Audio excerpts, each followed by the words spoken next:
C'est l'heure de l'information sur Eden Télévision. Bienvenue à toutes et à tous. Les titres de ce journal. Dans le cadre de la célébration de la Journée internationale de la presse, l'Union des professionnels des médias, UPMB, a organisé un colloque sur le thème « Regard des médias sur la gouvernance publique de ces derniers mois ». Les détails dans un instant. Ouverture de Dakar, la biennale d'art contemporain africain dans la capitale sénégalaise du 5 mai au 2 juin. Plus d'une centaine d'artistes venus de tout le continent vont démontrer leur génie artistique. Éruption volcanique à Aoué, 770 bâtiments et 1700 personnes sont sous le coup d'évacuation obligatoire, a indiqué Cindy MC Milan, porte-parole du gouverneur David. C'est tout pour les titres.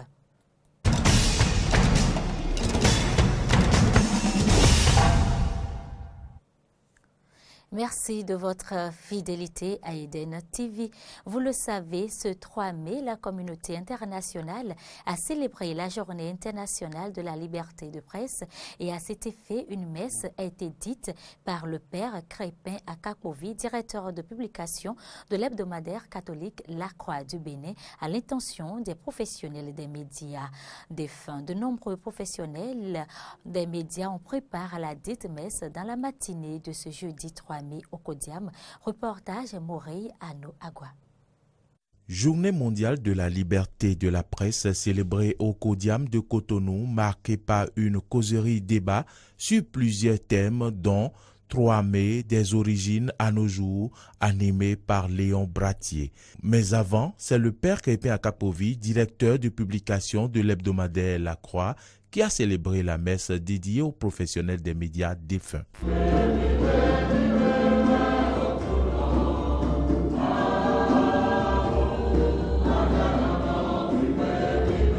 Enfants des professionnels des médias défunts, parents, amis et de nombreux journalistes ont répondu présents à cette messe dite ce 3 mai à l'intention de ceux qui, pendant de nombreuses années, ont exercé le métier de journaliste et qui ne sont plus de ce monde. Au cours de cette célébration, les professionnels des médias ont apporté des dons en nature pour rendre grâce à Dieu.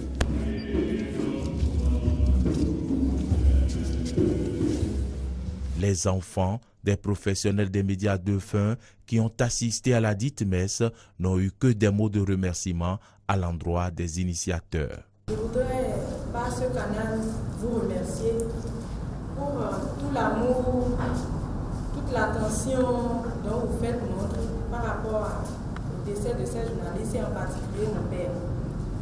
Donc, que Dieu vous bénisse infiniment et qu'on soit toujours ensemble.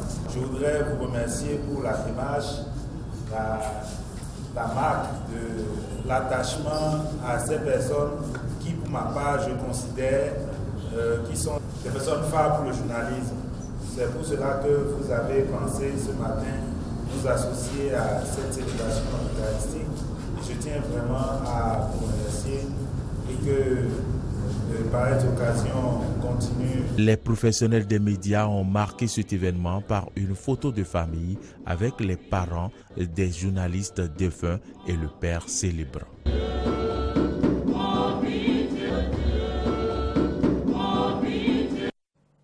À la fin de cette célébration eucharistique, certains professionnels des médias ont livré leurs impressions au micro de Morey Arnaud Agua. Initiative qui consiste à saluer la mémoire de ceux qui nous ont précédés dans la profession et qui ne sont plus de ce monde. Cette initiative, elle est noble. Elle est noble dans la mesure où elle nous fait vivre un devoir de mémoire, parce que généralement, lorsque vous partez, plus personne ne se souvient de vous. Donc, moi, j'ai eu la chair de poule, c'était des moments d'émotion et j'ai vécu à nouveau la voix, le son, l'écriture, la plume de ceux qui nous ont devancés. Je ne voudrais pas en citer au risque d'en oublier certains. Mais c'est un moment de vive émotion. Il y en a même parmi eux qui, moi personnellement, ont guidé mes premiers pas dans le métier, dans la profession, il y a une vingtaine d'années, quand je venais dans la presse. Et donc, nous leur devons beaucoup. Et c'est une très bonne chose de saluer leur mémoire. En Afrique, les morts ne meurent pas. ils sont dans le vent qui souffle, ils sont dans l'environnement, ils sont partout. Je suis convaincue qu'ils ont assisté à ce culte avec nous et qu'ils ont reçu des bénédictions et que nous en avons reçu autant. C'est un devoir de mémoire parce qu'il y a des gens qui nous ont précédés et qui ont fait de la presse béninoise ce qu'elle est aujourd'hui. Ils ont été la boussole de la presse béninoise et c'est un devoir de mémoire que de se rappeler de ces gens-là en ce jour où nous célébrons la journée mondiale de la liberté de la presse. Moi, je pense particulièrement à Marie-Hubert Agbo, à Hélène Oussou, des gens que j'ai côtoyés à LC2, qui a été ma maison mère dans cette profession-là. Et donc, je pense que nous qui sommes ici aujourd'hui, nous devrions aller dans le même sens que nos aînés qui ont eu cette initiative-là pour pérenniser cette célébration, pour qu'on n'attende pas forcément la journée peut-être de la liberté de la presse pour penser à eux, mais qu'à l'image de Thomas, enfin de la maison des médias, Thomas Meillanson, je pense, c'est ça, non ? Qu'il y ait des icônes de la presse comme ça qu'on immortalise. Toujours dans le cadre de la célébration de la Journée internationale de la presse, l'Union des professionnels des médias, UPMB, a organisé un colloque sur le thème « Au regard des médias sur la gouvernance publique de ces derniers mois », une rencontre qui a réuni les professionnels des médias à la Maison des médias. Thomas Meillanson, reportage. La célébration de la Journée internationale de la presse, au-delà des réjouissances, est une occasion de réflexion pour les professionnels des médias du Bénin. Un creuset pour faire le point du fonctionnement des médias depuis l'avènement au pouvoir du président Patrice Talon. Une presse un peu plus libre, selon le président de l'Union des professionnels des médias. Contrairement à ce que nous avons observé ces les 10 ans qui ont précédé les 2 ans dont vous faites allusion, c'est que nous n'avons pas encore enregistré une descente policière. Nous avons enregistré la fermeture d'organes de presse lorsqu'on se dit dans la période des 2 ans. Quelques 7 organes ont été fermés abusivement et nous l'avions dénoncé dans le temps. Maintenant il y a un phénomène nouveau qu'on n'avait jamais connu par le passé. C'est le brouillage de fréquences. Cap FM qui a été brouillé le temps d'une émission, et Soleil FM dont la fréquence continue d'être brouillée depuis 5-6 mois maintenant. Cette rencontre a également permis aux journalistes d'échanger sur la formation et la qualité des productions, tout en mettant un accent sur le code du numérique actuellement en vigueur au Bénin. Nous avons essayé d'aider les problèmes des médias de manière générale et plus précisément les points des médias qui sont dans les médias en ligne à mieux comprendre. À commencer par se faire une idée du contenu de la nouvelle loi portant code du numérique. C'est de ça que nous avons parlé. Et nous avons insisté sur notamment l'aspect répressif pour faire observer le recul que nous dénonçons, le recul que nous observons avec l'avènement de cette nouvelle loi, alors que depuis 3 ans, nous nous réjouissons d'avoir une loi dépénalisée. Désormais, avec la loi portant code numérique, les problèmes des médias qui sont en ligne, qui animent les organes de presse en ligne, peuvent encourir des peines d'emprisonnement fermes, ce qui est à déplorer. Cette initiative pour commémorer la Journée internationale de la presse a été soutenue par le ministre de l'économie numérique et de la communication représenté à l'événement. En regardant ce matin en face de moi cette masse critique de journalistes conscients de ses responsabilités en matière de promotion de cette liberté de presse. Évidemment, il n'y a jamais une œuvre parfaite. La perfection, c'est l'œuvre du temps. Et il va falloir que nous comprenions que la liberté de presse qui existe déjà, pour la conforter, cela dépendra principalement des journalistes. Plusieurs communications ont meublé cette journée de réflexion et d'autocritique des professionnels des médias.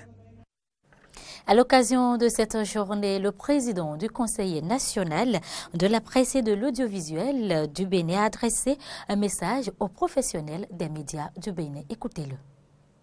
Cette journée doit être, pour l'ensemble des acteurs des médias, une occasion de réflexion profonde sur la pratique de notre métier. Au-delà de ses fragilités, de ses couacs, au-delà de son professionnalisme qui laisse à désirer, au-delà des tares et avatars, la presse béninoise reste et demeure une presse qui se bat pour s'affirmer au jour le jour, tout en assumant son rôle républicain et social d'information des populations. C'est aussi l'occasion appropriée pour le CNPA, pour reconnaître et saluer l'effort immense et inouï que déploient tous les jours les patrons de médias pour assumer ce rôle au niveau de leurs journaux, au niveau de leurs radios et de leurs chaînes de télévision. Ce rôle est joué à fond malgré l'environnement économique difficile, malgré une taxation toujours rigide, une aide de l'État qui reste à être améliorée, un fonds d'appui au développement des médias qui est en passe d'être installé mais qui ne l'est pas encore. Le CNPA est en lobbying constant avec le gouvernement, la HAC, le ministère de la Communication et le ministère des Finances pour l'aboutissement heureux de ces divers chantiers. Le gouvernement, à plusieurs reprises, a affiché sa bonne foi pour un aboutissement heureux de ces diverses doléances, mais le rythme d'exécution demeure lent. Le CNPA Bénin profite de cette occasion pour lancer un appel au gouvernement pour une avancée plus rapide de ces divers dossiers. Des propos recueillis par Horacia Djodji et Damien Pedro n'en parlent encore. La journée internationale de la liberté de la presse est également célébrée à l'université d'Abomey-Calavi. Les organes de la presse universitaire l'ont commémorée à travers plusieurs activités, dont une conférence débat. On fait le point avec Laurent Toneikes. La presse universitaire célèbre également la Journée internationale de la liberté de presse. Le Révélateur, Le Héros et Radio Univers ont organisé à cet effet une conférence débat sur le thème « La presse universitaire à l'ère de la suspension des subventions aux institutions universitaires. Quelle politique pour des médias au service de l'information ?» Pour le président du comité d'organisation, la liberté est une valeur innée en l'homme. Et quelles que soient les contingences que la société lui impose, elle se retrouve à un certain moment de la vie obligée d'exprimer cette liberté. Et la liberté apparaît donc comme une valeur qui se fait ressentir dans plusieurs domaines de la vie. Et parlant de domaines de la vie, le paysage médiatique ne se retranche pas. La presse universitaire, grenier de la presse nationale, école de formation par excellence, a décidé de ne pas se retrouver en marge de cette célébration. Et comme vous le savez également, depuis un certain moment, la presse universitaire, j'allais dire, se retrouve confrontée à un certain nombre de difficultés. Les difficultés dues à la suspension des subventions pour le fonctionnement, et ceci depuis le décret gouvernemental du 5 octobre 2016 qui a suspendu d'activité les différentes organisations estudiantines de l'université d'Abomey-Calavi. Ce dont se désole Frédéric Amou-Adimou, le directeur de Radio Univers. Il lance un appel aux autorités. Depuis 2 ans, on est toujours dans cette situation qui ne nous arrange pas trop. Et on a voulu parler de ce thème pour quand même se faire entendre, pour montrer au gouvernement ou aux différentes autorités que nous ne sommes pas dans la revendication, nous sommes dans le renforcement. Nous contribuons au renforcement des capacités des étudiants, des jeunes en général, et aussi à leur épanouissement. Nous ne sommes pas dans la revendication, raison pour laquelle on a voulu échanger sur cette thématique-là. L'intervention immédiate, c'est que le gouvernement puisse dire « Ah, mais ces jeunes-là, ils ne font pas de grève, ils ne sont pas dans la revendication, mais il serait une stratégie pour quand même nous aider, même si ce n'est pas comme avant, mais contribuer quand même à ce que nous faisons, nous encourager. » Parce que ça n'a pas émoussé nos acteurs depuis 2 ans. On essaye de faire ce qu'on a l'habitude de faire. Ça n'a pas encore changé. Donc ce que nous faisons, c'est qu'on peut avoir un support, un appui du gouvernement. Frédéric Amou-Adimou conclura tout de même que la presse universitaire se porte très bien avec l'organisation à bonne date des activités statutaires de tous les organes universitaires, le Héros, le Révélateur et Radio Univers. Prenons à présent la direction du département du Koufo pour parler sport. Parrainé par l'honorable Pascal Essou, le tournoi de football dénommé Tournoi de l'Amitié a connu son épilogue ce mardi 1er mai 2018 au stade d'Azové. Le point, c'est avec Jonas Bocci. Organisé par l'honorable Pascal Esson, le tournoi de l'amitié a mis en compétition 9 équipes de football des communes d'Aplahoué, de Diakotomé et de Clekamé. Promesse FC d'Azové et Atomé FC s'affrontent ce mardi 1er mai pour la finale. Juste après le coup d'envoi par l'honorable Pascal Esson, Promesse FC a été prise en otage durant les 15 premières minutes par l'équipe adverse, Atomé FC. Profitant d'une petite faille dans la défense de cette équipe, Gaël Agbenji, le dossard numéro 9 de Promesse FC d'Azové, a définitivement tourné la situation à leur avantage en inscrivant le seul et unique but de la partie à la 21e minute de jeu. Durant tout le reste du temps de cette rencontre, les prouesses, dribbles et même les prières du grand marabout de Atomé FC n'ont pu rien changer du score qui est resté le même jusqu'au coup de sifflet final de l'arbitre central, David Tomabi.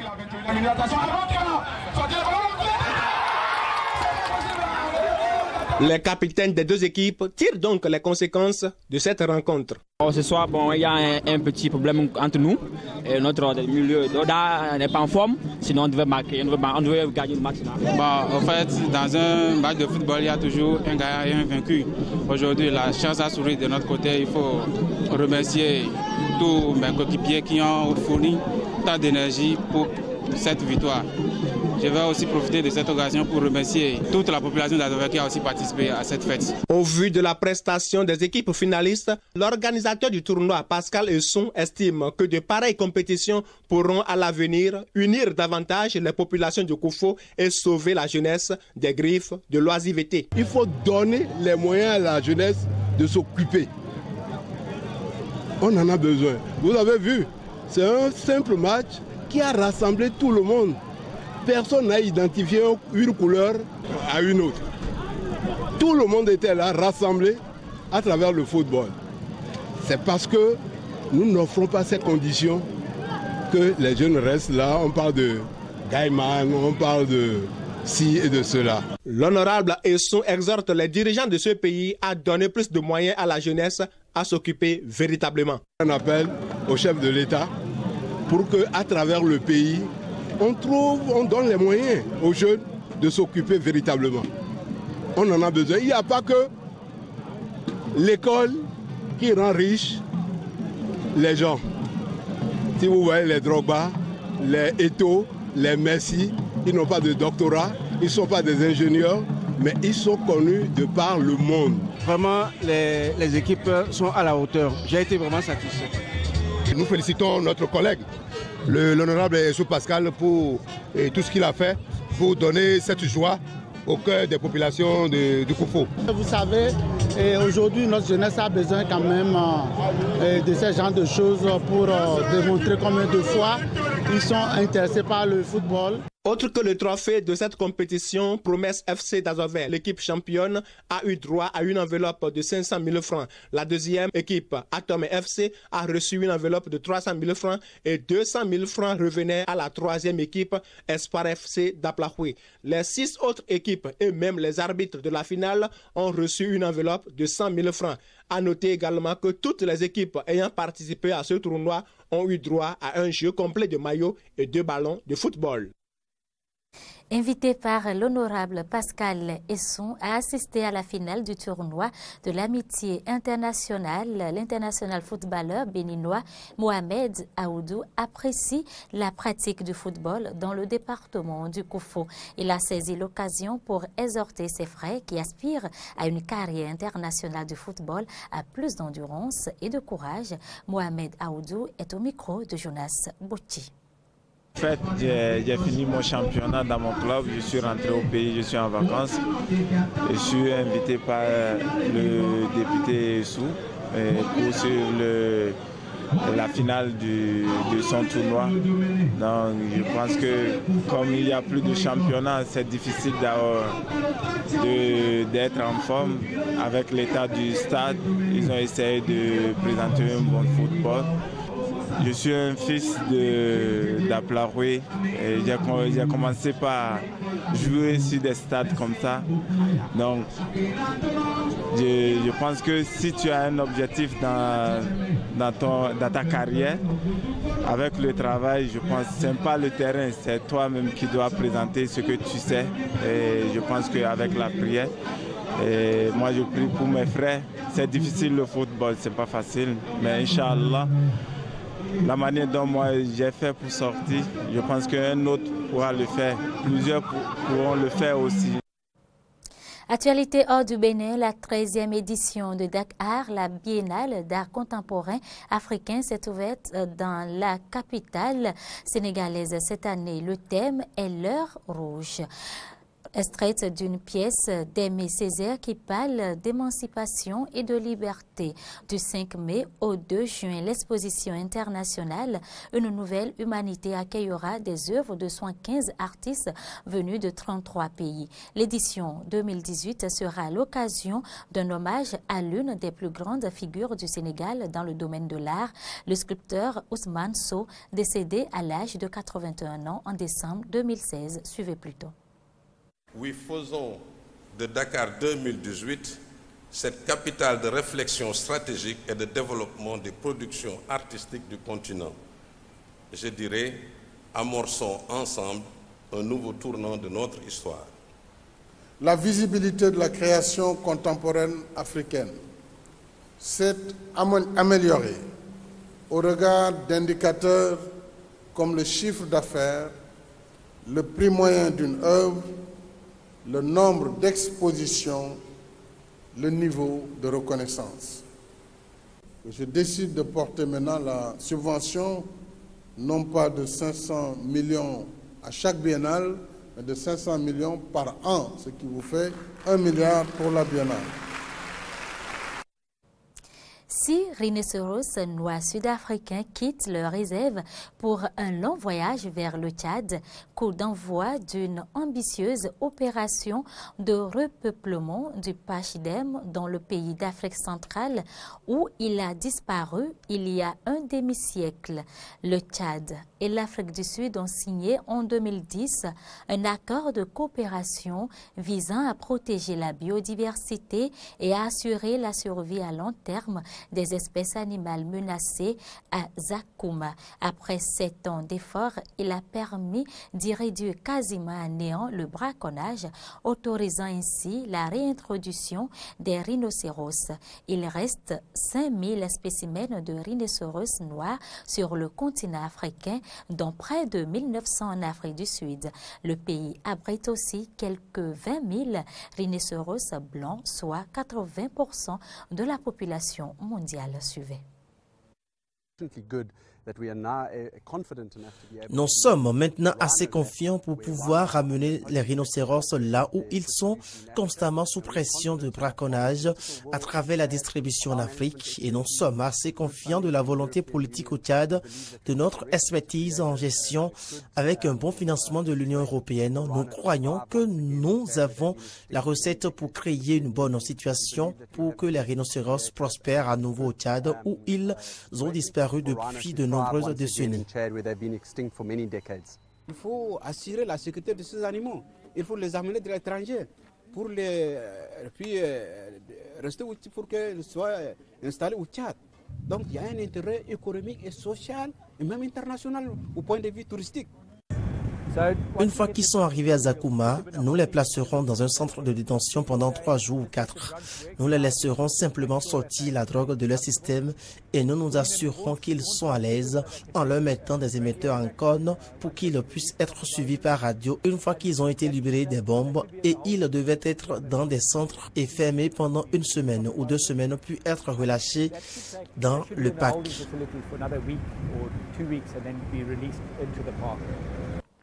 L'éruption spectaculaire du volcan Kilauea, l'un des plus actifs au monde, provoque des nuages de fumée et de cendres ainsi que des coulées de lave rougeoyantes jusque dans les zones d'habitation, poussant des milliers d'habitants de Haoué à fuir. 770 bâtiments et 1700 personnes sont sous le coup d'évacuation obligatoire, a indiqué à l'agence France Presse Cindy Msemila, porte-parole du gouverneur David Igué. Ainsi s'achève cette édition. Merci de l'avoir suivi. À bientôt.